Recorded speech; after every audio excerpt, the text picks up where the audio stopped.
Congratulations. How are you feeling? I'm good, thank you. I'm feeling very, very happy. Did that fight go the way you had anticipated it going? Ideally, I would have gotten a finish, but yeah, in big strokes, it was pretty much following the possibilities we expected. What was your game plan going in there?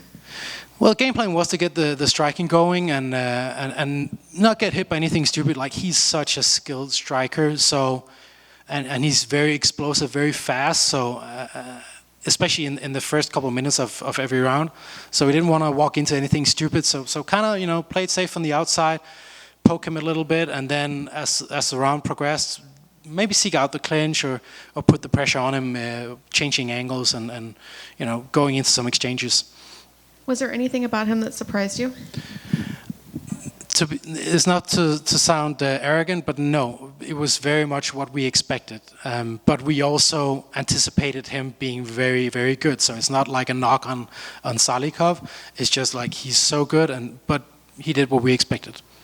And I heard you say you wanted to fight in November. I couldn't hear what else you were saying, but can you give me some more background on that? Why November? Well, it's my birthday in November, and it's gonna be my next fight is gonna be my 30th pro fight. And this year is the 30th anniversary of UFC, so it would be fitting to get that 30th fight on the 30th anniversary on my birthday month. So it was just, it's if you can line the things up, could be nice. And do you have a dream opponent? No, honestly, I know I should have a name, but I can't remember who's booked and who's not. So just give me someone. I'm not picky. Thank you. You came in also as a slight underdog. Is that something that surprised you, or is that something that you kind of thrive upon, or do you even pay attention to some of that stuff? I don't pay attention, so that I didn't know. Well, you were, but you certainly didn't look like it out there. I didn't feel like it. Yeah, and it definitely looked like you were trying to. You talked about pressure, but it looked like you were definitely trying to put the pressure, whether it was on the cage, but also trying to get close up onto him. You're doing some good damage with the leg kicks as well, and doing head kicks and stuff like that. Yeah. Was the pressure? Was that a big part of the plan? Was just to keep the pressure and keep him on the back foot? Yeah, absolutely, absolutely. We knew his gas tank isn't the best, and mine is probably the best across all divisions. Looking at the data I have from my physical training, so but then it's just a matter of how you apply that pressure. And with Salikov, he's such a dangerous striker that you don't want to take any stupid risks. And walking into anything, an explosive kick or anything. But I mean, he's so well known for his spinning kicks, and I'm so proud of the preparations we did, because every time he did that, I recognized it and saw it. So, yeah, hats off to you two. We did it right. Did you bring anybody in particular to try to emulate those things, or is it just something like your coaches watch the game plan and then you just sort of drill those moves? Yeah, we flew in a couple of guys from across, not a couple of guys from across Europe. That sounds so exotic. But one guy came in, and then we found two other guys in Sweden and Denmark. So yeah, I had three different guys try and come in, but none of them could provide the whole package. So it was kind of like what's the word? Like you kind of put it together by different pieces, right? But we made it work because I felt safe in there. I felt composed. I felt strong and aware. So yeah, the guy over here with the glasses, he started coaching me back in 2006. He was like when I had my first fight, and we spent 7 years apart. Things happen in life, but now we're back, and I'm very excited that we're able to get back together, and it feels like 7 years hasn't passed. Sure. And how important is it to have that trust and that relationship? Especially what you guys do going in there is a very dangerous sport, but to have somebody in your corner and have the right people behind you to be there, how important is that to have the right people in your corner? It's very important. Like some fights, when you fight, no offense, the corner team doesn't really matter. They're there to give you a sip of water.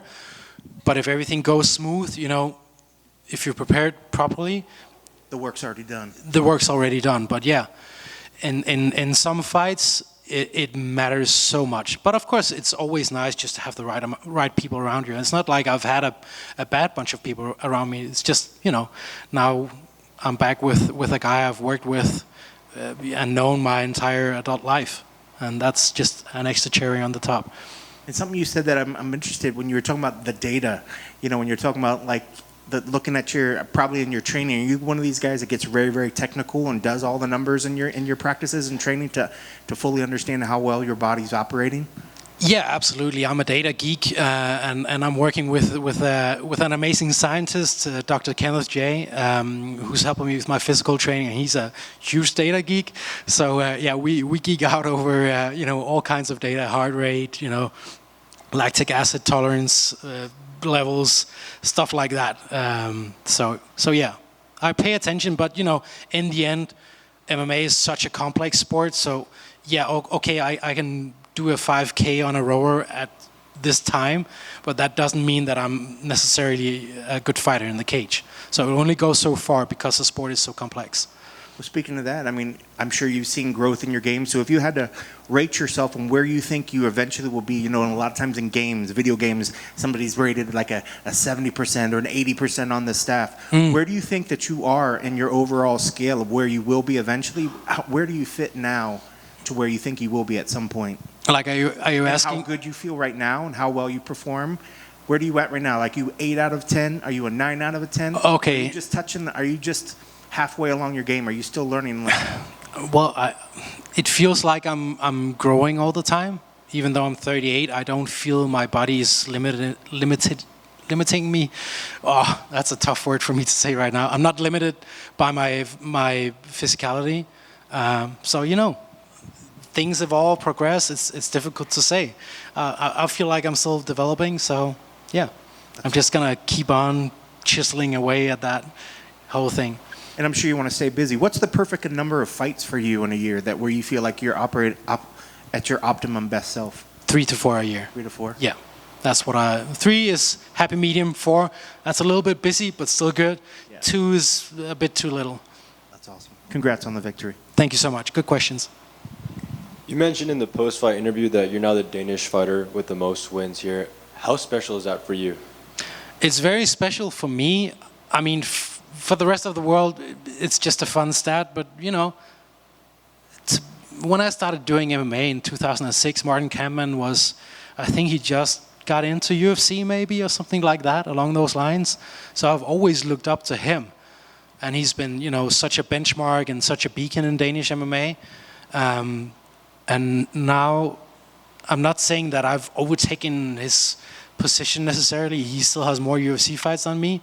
But when I started doing MMA, I never expected to be signed to UFC someday, and I never expected to be suddenly the guy with the most fights ever of all Danish fighters ever, and the most wins. It's just mind blowing. It's incredible, and I take that as a big compliment to myself that I've been able to keep at it, and I'm still developing. And you said you wanted to fight in November. The UFC often makes a trip out to MSG in November. Is that a card you would love to be a part of for your 30th fight, or does the location not matter at all to you? I'm not picky, but yeah, that's why I suggested November, because MSG, that's a dream come true to fight there. And, if we can make the numbers work and, 30 fights, 30th anniversary on my birthday month, it could be fun. Just, yeah. Hopefully it works out. Congratulations. Thank you so much.